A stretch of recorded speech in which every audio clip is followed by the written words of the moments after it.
Alright, ladies and gentlemen, welcome back.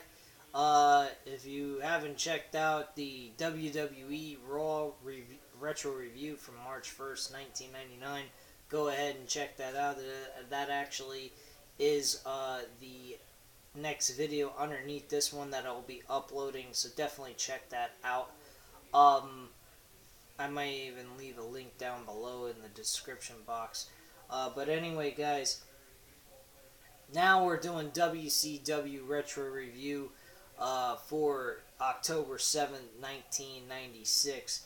This episode, just to give you the overall opinion before I start the matches and everything and give my ranking of the ratings on each one of them.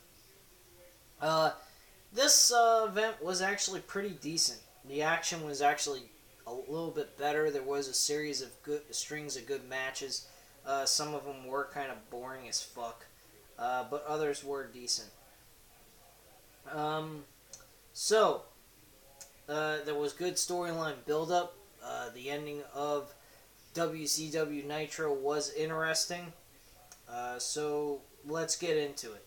Harlem Heat, Booker T and Stevie Ray, they actually became the new tag team champions on WCW after 2 episodes ago. They lost the tag team titles to Public Enemy, and they won the titles back on a Saturday night episode on WCW during the time they were airing on TBS at the time. So Harlem Heat were 2 days old tag team champions at this point, facing Public Enemy in a one-on-one match, or in a tag team match. And this match was pretty good. Nice little screw job at the end.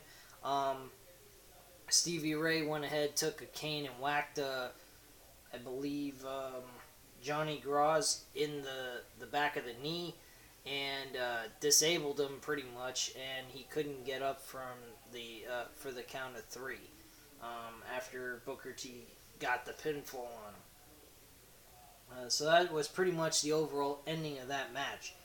Good match, nice little back and forth action that happened, and it was 10 minutes and 14 seconds long. Give it a 3 out of 5 stars, so not too shabby, not too bad. Diamond Dallas Page faced Jim Powers one-on-one in a match, and this match was fucking great. It was unfortunately only 2 minutes and 35 seconds long, but Diamond Dallas Page performed very well with Jim Powers. Jim Powers, not being too familiar with him, he was actually very decent in this match with Diamond Dallas Page. He also made Diamond Dallas Page look a little bit good as well, besides DDP actually doing well himself in the match. DDP, of course, hit the Diamond Cutter on Jim Powers and got the 1-2-3, and that was pretty much the end of the match. I think the match should have just been a little bit longer, but other than that, the match was a decent one. I give it a 3.5 out of 5 stars. The Faces of Fear, Ming and the Barbarian versus High Voltage, did not give a fuck about this match. Was boring as hell and didn't mean a crock of shit. Supposedly, the Faces of Fear are supposed to face Arn Anderson and fucking Chris Benoit at the Halloween Havoc for 1996 at the time. Why? Well, they didn't have... I don't know if you guys have heard in the other reviews that I've done on WCW Retro Reviews, but I don't believe I mentioned anything or even discussed anything that the Faces of Fear had any kind of interaction with the Four Horsemen in any way, shape, or form. So why the fuck would they be facing Chris Benoit and Arn Anderson, or whoever they're facing from the Four Horsemen? I think it might have been Chris Benoit and Steve McMingo, or whatever the fuck his name is. I have no idea. Steve McMichael, excuse me. I have no idea. That was very weird. And Jimmy Hart was the one that made that announcement in front of the camera in the corner, which I didn't quite understand what the fuck the point of that was. We also got to see Randy Savage come out and discuss about the NASCAR racing incident with the NWO's car, because the episode before this, on September 30th of 1996, the NWO introduced their very own NASCAR vehicle that was going to be used, and their car got crashed into a wall. And then on top of it, we had Randy Savage come out and discuss about how his NASCAR driver was driving the brand that he represents, Slim Jam.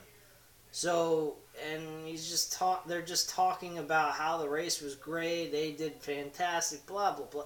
I'm just like, what the fuck is this point? What's the point of this crap?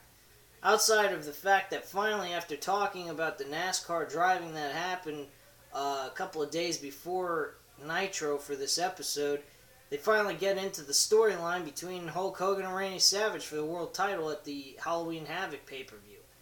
And, you know, he pretty much says that, he's going to destroy Hogan, bullshit like that, yada, yada, yada. It really didn't matter. It was a pointless segment, but I don't know. I mean, quite honestly, it seems like the only thing they care about is the NWO during this point.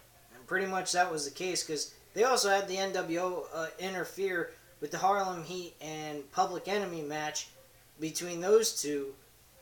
When that match was going on, they had Kevin Nash, Six Pac, Scott Hall, and Ted DiBiase talking shit to both of the teams, saying either one of you two are champions going into Halloween Havoc, we're going to whip your ass for the belts. And I'm just like,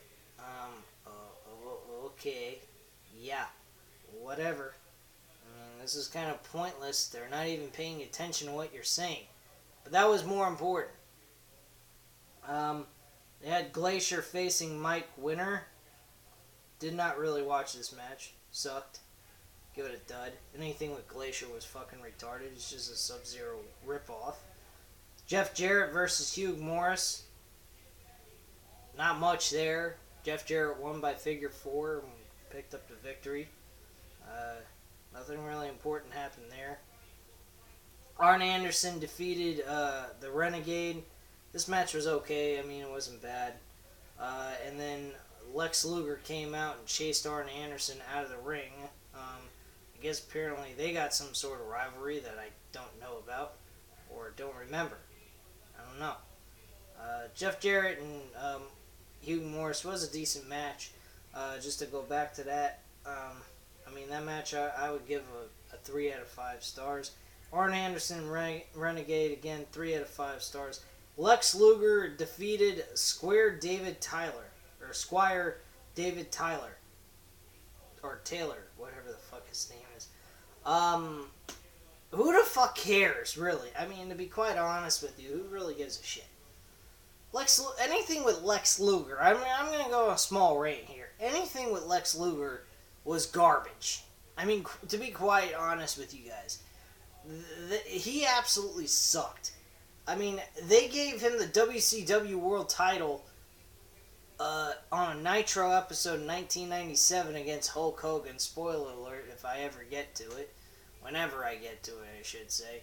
And he goes ahead and loses it the 6 days later on a pay-per-view for Road Wild in 1997. Like, nobody fucking cared that he became the world champion, because apparently they decided to take the belt immediately off of him because they felt maybe he probably wouldn't be able to carry the belt good enough. So they just decided, okay, well, we made a mistake, let's put the belt back on Hogan.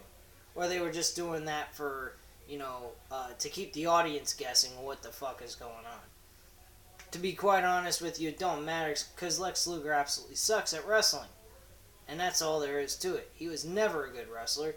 He is the version of Roman Reigns. Lex Luger and Roman Reigns are the same exact people. They can't fucking wrestle and they suck. That's all I have to say on that subject.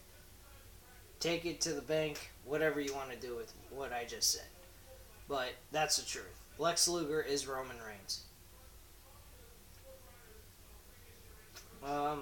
And that match sucked. I didn't even watch it. I skipped it. Rick Steiner and Chris Benoit. Great match. Unbelievable match. I give it a 4 out of 5 stars. Rick Steiner, I think, probably had the best performance I have seen him in quite a while, or all my existence of knowing about him. And this match was a good match. Rick Steiner, unfortunately, picked up the victory. I was kind of hoping Chris Benoit was going to win this match, but that was not the case. We then, at that point, was supposed to have Randy Savage compete against Ric Flair in a one-on-one match. That went out the window. The NWO attacked Ric Flair. Of course, they would attack Ric Flair and beat the living hell out of him gang style. They pretty much were stating that. Kevin Nash actually was the one who specifically stated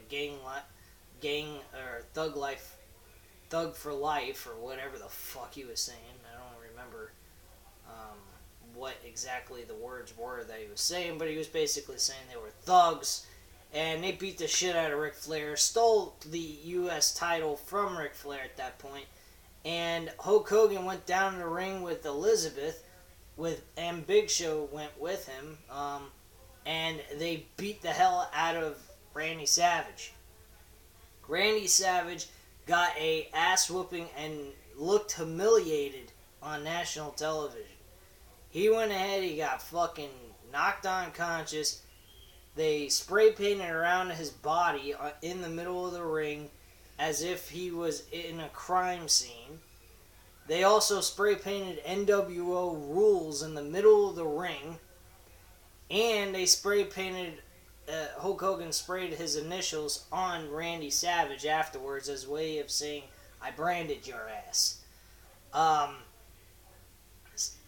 Elizabeth was pretty much going ahead and crying her eyes out and what have you. Hogan was saying that he belongs to her, and Elizabeth also belongs to him by mind, body, and soul. Her heart too, whatever. All this crazy shit. And he was calling Randy Savage a piece of crap and a piece of garbage and blah blah blah. He also was stating that it pretty much was stating that he is superior to Randy Savage, basically, in a way.